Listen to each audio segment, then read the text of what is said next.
out there? Yes, clear. Loud and clear. Pacific. 4423 live, we'll get the mobile station. On the intercom. C7? Yes, ma'am, we'll be clear, and 233 will be clear on it, and for E. Edward, and so we both be at 50.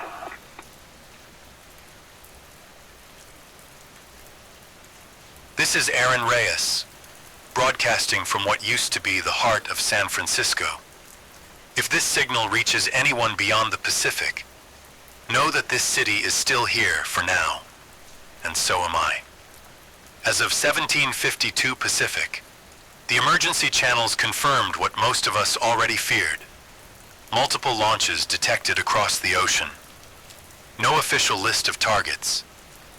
But no one in this city doubts we're on it. The Golden Gate City has always been a beacon of commerce, of innovation, of everything that made the West Coast feel untouchable. Tonight, that beacon feels like a bullseye. I never imagined San Francisco silent. This city was all sound. Streetcars clanging, tourists laughing, the endless hum of traffic rolling across the bridges. Now it's only wind. Wind and the groan of metal in the fog. The first sign wasn't a siren. There haven't been sirens here in weeks. It was the blackout across the financial district. One moment the skyline was alive, the next, black glass and ghosts. After that, people stopped pretending this was temporary. Those who could leave, left. Bridges jammed for hours, ferries crammed with families clinging to their pets and backpacks. Oakland became a funnel. After that first exodus, the city felt hollow. Chinatown closed. North Beach went dark. Fisherman's Wharf emptied like a tide pulling back for the last time. I stayed. I couldn't leave. Not because I'm brave. I'm not. I'm just a voice with a transmitter and nowhere else to go. The streets above me are quiet, but you can still feel the city holding its breath, waiting for something it can't stop. From down here, in this concrete bunker 2 blocks from the Embarcadero, the world feels like it's already underwater. Thick walls, old steel doors, the smell of rust and wet stone. I hear the generator more than I hear my own heartbeat. I'm going to stay on this frequency until it ends. However it ends. Because someone should speak for this city before it goes silent. Not the polished statement, not the filtered headline, but the voice of someone who walked these streets and loved this place enough to stay. If anyone is out there, remember this. San Francisco hasn't fallen yet, and tonight, it still speaks.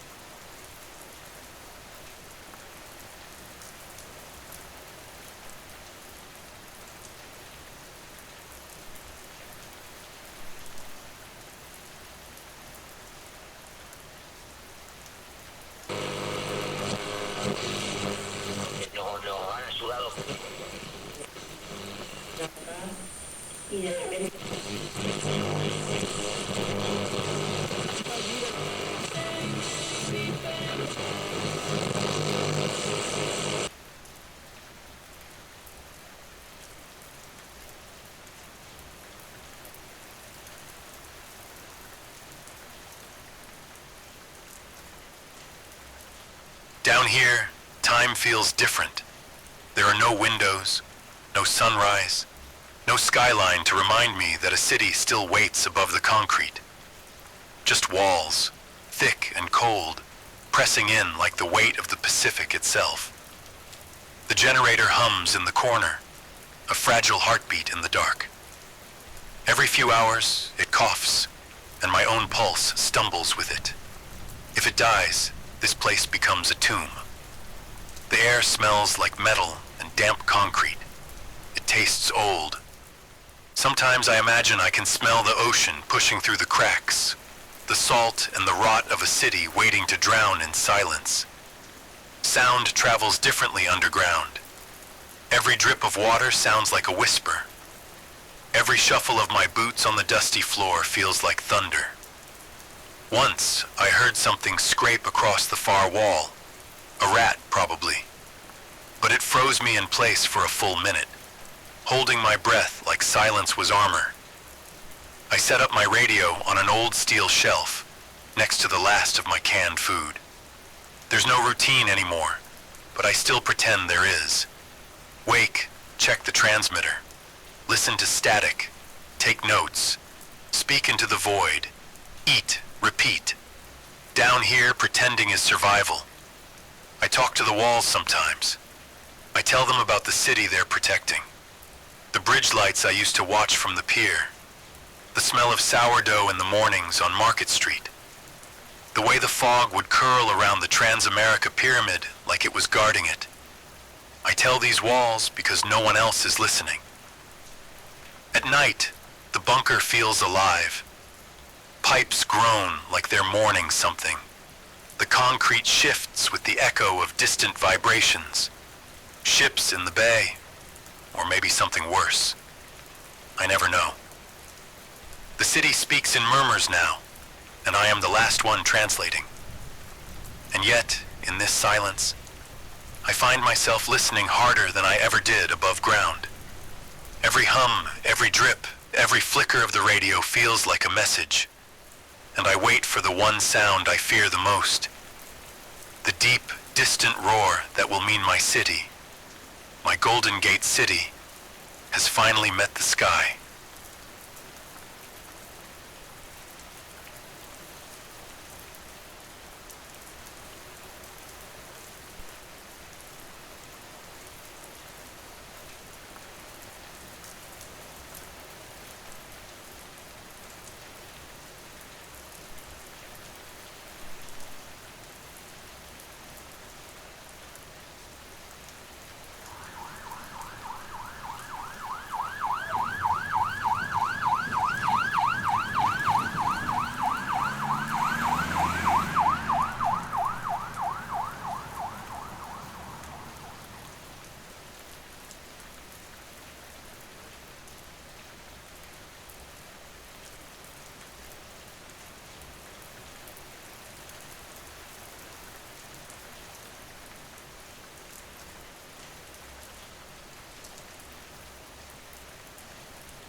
I'm still broadcasting from the bunker beneath San Francisco, and tonight, there is no more uncertainty.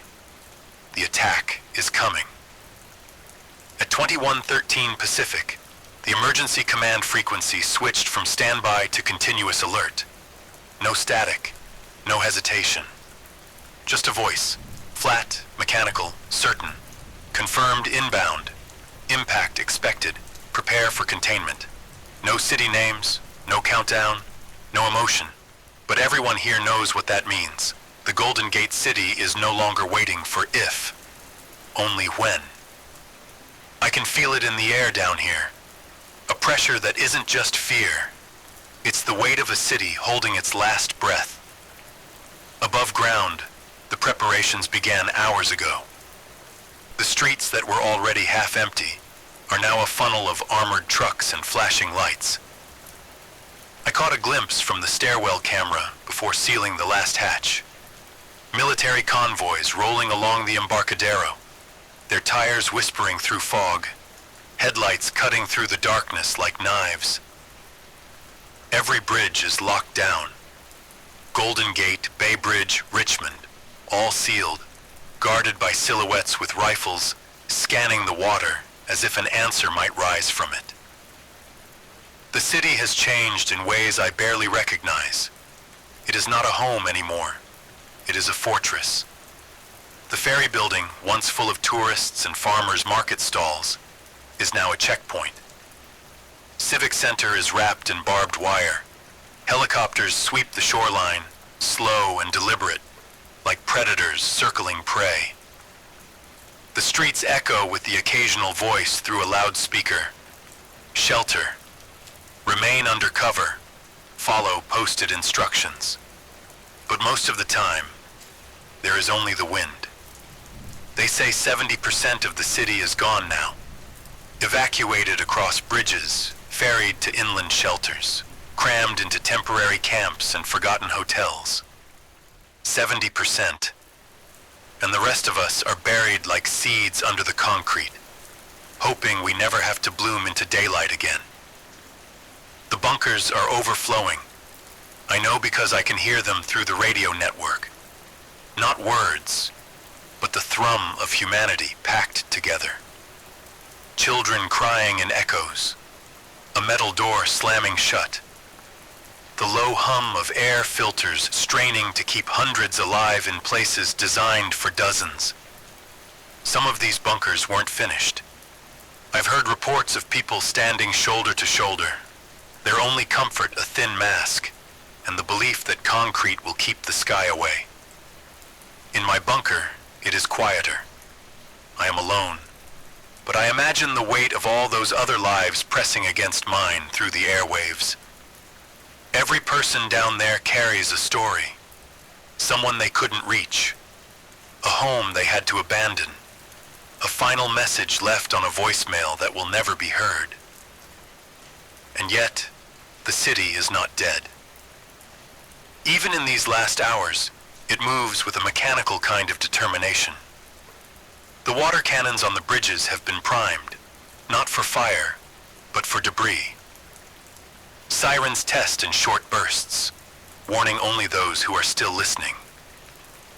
Drones glide silently over the skyline, tracking what no human eyes can follow. Somewhere deep in the Presidio, command posts hum with quiet voices, moving imaginary pieces on a board that no longer has winners. I've heard they're calling this Operation Containment, a polite name for surviving the unthinkable.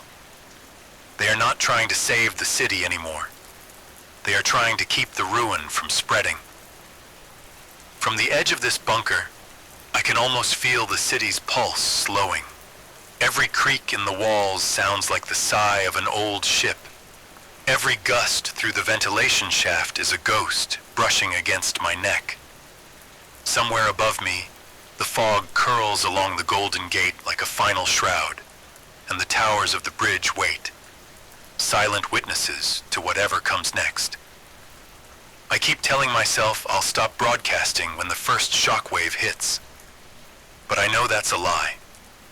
If the world goes dark tonight, I want someone, somewhere, to hear a human voice as it happens. The attack is coming. The city is sealed. The bunkers are full. And this is my record, my testimony, before the sky finally opens. This is Aaron Reyes, broadcasting from the Golden Gate City, counting down the final hours of a place that refused to go quiet.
If the clocks are right, we have 10 minutes left. 10 minutes before the sky tears open. 10 minutes before this city, my city, becomes another whisper in the dark. It's strange. In these final moments, I'm not thinking about the headlines or the warnings or the maps smeared in red. I'm thinking about life before all of this.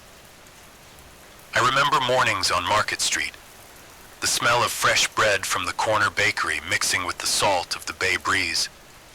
I remember the cable cars climbing their stubborn hills, tourists hanging from the rails with wide eyes and wider smiles.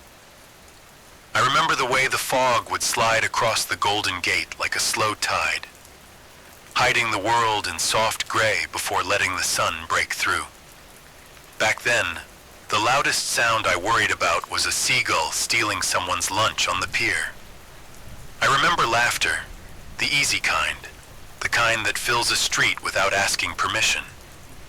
I remember music in the parks, the clatter of skateboard wheels, the ringing of bicycle bells. All those small sounds that told you a city was alive, that people were here, moving, breathing, believing in tomorrow. Now it's just the hum of my generator and the static of a world unraveling. And yet, there's something in that static. A rhythm, maybe. A reminder that someone, somewhere, could still be listening. If you are, if this voice reaches you, even after I'm gone, I want you to know something. San Francisco wasn't just glass and steel. It was hope. It was the dream of building a life at the edge of the ocean, where the land runs out but the possibilities felt endless. And even in these last minutes, that dream is still here. I can feel it in my chest, faint but real, like a lighthouse blinking through the fog.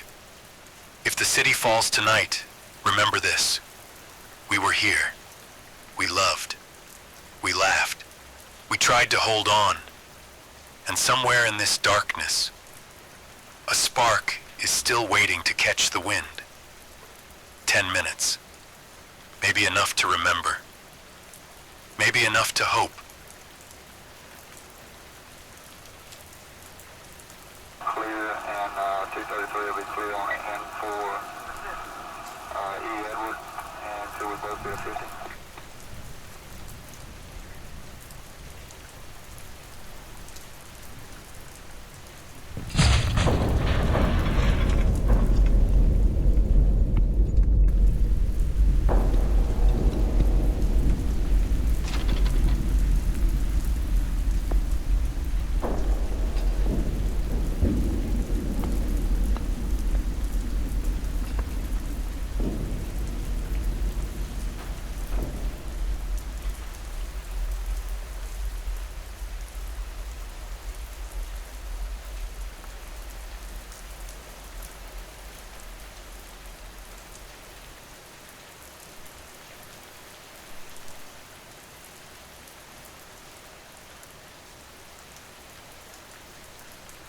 If you can still hear me, the sky has finally broken.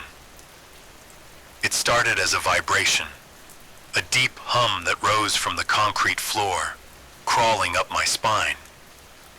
The generator stuttered, the lights flickered, and for a heartbeat I thought it was just another tremor. Then came the roar. It wasn't like thunder. It was bigger, heavier. The kind of sound that doesn't just fill the air, it presses against your bones. The whole bunker shivered, dust falling from the ceiling like dry rain. Somewhere metal screamed, pipes twisting, bolts straining, as if the earth itself was protesting what was happening above. I pressed myself against the cold wall, and for a moment, I swore I could hear the city dying. Not the sound of buildings collapsing. Not yet, but the echo of everything that once was, tearing itself apart in the air. A vibration that carried memory and fear in equal measure. Time broke apart. I don't know how long the first shockwave lasted. A second, an hour, forever. Every heartbeat stretched until it felt like the last one I would ever have. The air was thick with dust, and the smell of metal, like the city itself had turned into smoke and found its way inside my lungs. Then came the silence. It wasn't peaceful. It was heavy, like the world had been emptied of sound. I realized I was holding my breath, afraid that even breathing would break the fragile pause between impacts. And then, the second wave. Lower, angrier. The walls trembled like they might fold, and I curled tighter into the corner, eyes closed, listening to the long, endless seconds that refused to end. Down here, in the dark, I lost all sense of time. Was it minutes? Hours? Or just one single, infinite second? The moment a city became history? When the shaking stopped, I didn't move. I couldn't. The world above me had changed forever, and all I could do was listen to the ringing in my ears and wonder if anyone, anywhere, was still left to hear this voice.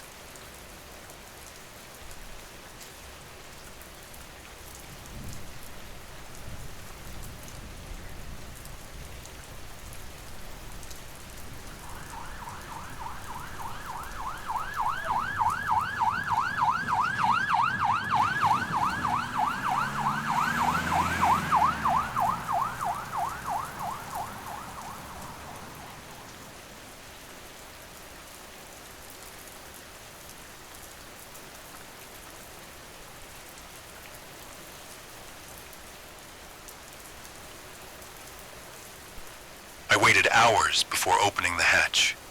The air was thick with dust, and every step up the stairwell felt like walking into another world, one that shouldn't exist. San Francisco, my Golden Gate city, is gone. The skyline I knew by heart is broken. The towers of downtown are jagged teeth against a dead sky, their windows blown out, their steel frames bent like soft clay. The Golden Gate Bridge still stands, but it is silent. No cars, no voices, just a ghost of orange in the gray, draped in the smoke of its own city. The bay itself is black with debris, carrying pieces of the life we once had out toward the horizon. The streets are unrecognizable. Blocks where I used to walk are flattened into rubble and twisted metal. Cars sit frozen in intersections, their windshields cracked, their doors open, as if the people inside tried to run but never got far. Every few steps, the wind shifts, and the dust clears just enough to see pieces of yesterday. A crumpled street sign, a burned backpack, a bicycle with no rider. It is so quiet. No sirens, no voices. Even the birds are gone. I keep thinking of the people in the bunkers, the ones who made it through the fire and the shaking. Somewhere beneath my feet, they're breathing the same poisoned air, wondering if there's anything left to come back to. I want to tell them the truth. I want to say the city survived, but it didn't. Only the bones remain. And yet, as I stand here, surrounded by ruin, there's a strange kind of peace. The city isn't screaming anymore. It's sleeping. And maybe someday, someone will wake it again. If anyone hears this, know that San Francisco fell, but not in silence. We spoke. We remembered. And somewhere in the ashes of the Golden Gate, hope still flickers, waiting for a new voice to rise.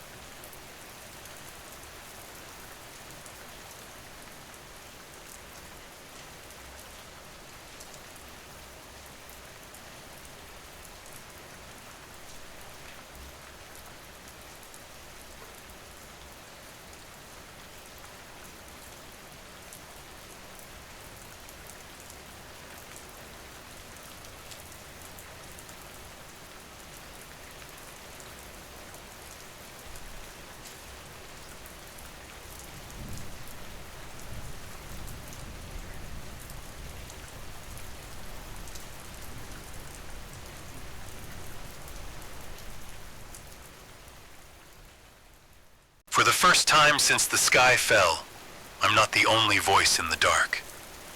An hour ago, every surviving radio frequency in the country went silent at once.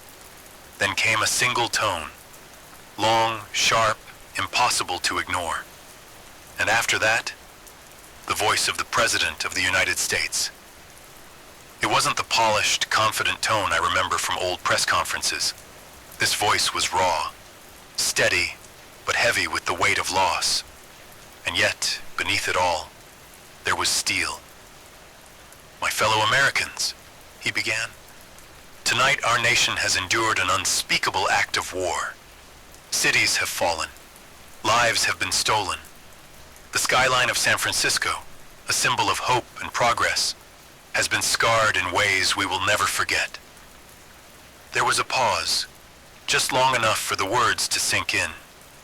Even down here, buried under concrete, I could feel the gravity of that silence. Let me be clear, he continued, the words cutting through the static. The nation responsible for this attack, for this atrocity, will be held accountable. They sought to break us. They sought to erase us. But they will only succeed in uniting us. And as long as the United States stands, no act of aggression will go unanswered. His voice grew harder, colder, the way steel rings when struck.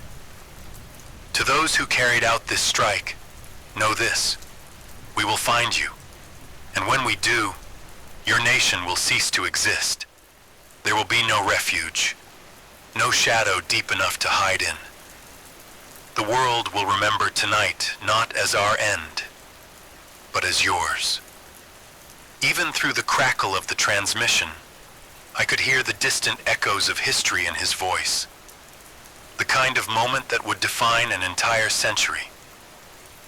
To the people of this country, he finished, softer now but unyielding. Do not lose faith. Do not surrender to fear. We will rise from these ashes, and those who tried to bury us will learn the price of their mistake. Then, silence. No music. No anthem. Just the hum of the radio returning to static. Down here in the bunker, I felt a chill crawl over my skin, because for the first time, I realized that this night, the night my city died, was only the beginning.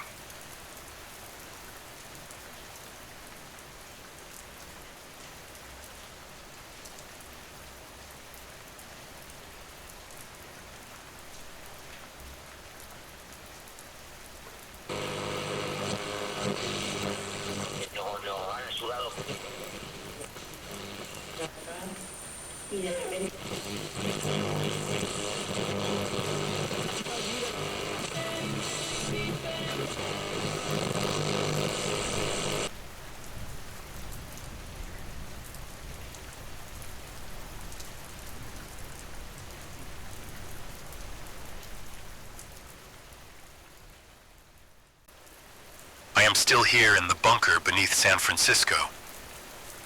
And after the president's message, something shifted. I've been listening to the channels, to the voices trembling in basements, in shelters, in crowded bunkers. For the first time in weeks, there's a new sound beneath the static. Hope. People are talking, not just about fear, but about strength, about fighting, about surviving, about a nation that refuses to break. From every corner of this fractured country, I hear it. Whispers turning into shouts. A community rebuilt on courage. Neighbors sharing what little they have. Strangers standing shoulder to shoulder. Families holding fast to memories and promises. The president's words aren't just a broadcast. They're a lifeline. A call to arms, not just of weapons, but of will. And the people answer. In the darkest hours, the American spirit burns brightest. From crowded shelters in the Midwest to the shadowed streets of the coasts, radios crackle with determination. Messages of solidarity flow through encrypted channels. Songs are hummed in the quiet, stories told in whispers, laughter shared despite the dust and danger. It's not naive optimism. It's defiance, a refusal to surrender to the silence. Here, in the heart of a shattered city, I feel it too. The spark that keeps us breathing, the strength that turns despair into resolve. We are more than a city, more than a skyline. We are a people, unbroken. And as long as even one voice remains, hope will never be lost.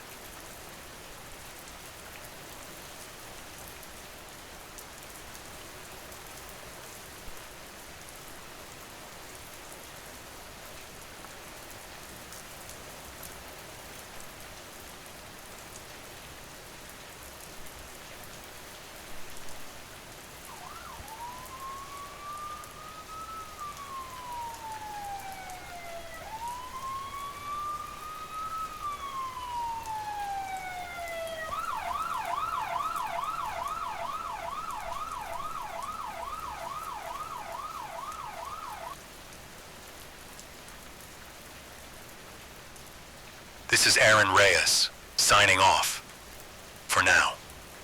If these words survive the darkness, if someone somewhere still listens, remember us. Not as victims, but as witnesses. As people who faced the end with open eyes, who spoke when silence was easier, who carried hope in the ashes. The city beneath my feet may be broken, and the skies above may be heavy with shadow, but the spirit of those who lived here, that cannot be erased. In every quiet corner of the world, stories like ours are waiting to be told. In every voice that refuses to fade, a new dawn begins. So when the lights finally return, and the streets fill again with life, know this: we were here, we endured, we survived. And beyond the silence, there is always a tomorrow.